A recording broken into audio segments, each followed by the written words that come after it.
একটা গ্রামে ছিল এক কৃষক, যার ছিল এক বিশাল বড় গরু। গরুটি ছিল ভীষণ দুষ্টু। একদিন দুপুরে এক মহিলা বাজার থেকে কলা নিয়ে যাচ্ছিল। হঠাৎ সেই গরুটি মহিলার দিকে ছুটে যায়। ভয়ে মহিলা দৌড়াতে শুরু করে, কিন্তু গরু তাকে ধরে ফেলে এবং ঝুড়ির সব কলা খেয়ে ফেলে। এই গরুর অত্যাচারে গ্রামবাসীরা খুব বিরক্ত হয়ে যায়। তারা সবাই মিলে গ্রামের মাঝখানে বড় এক সভা ডাকে। সবাই সিদ্ধান্ত হয় কৃষক এবং তার গরুকে গ্রাম থেকে তাড়িয়ে দেওয়া হবে।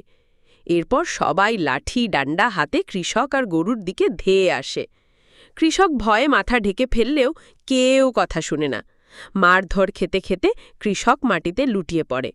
তার দুর্বল শরীর এত আঘাত সহ্য করতে পারে না এবং কৃষক সেখানেই মারা যায়।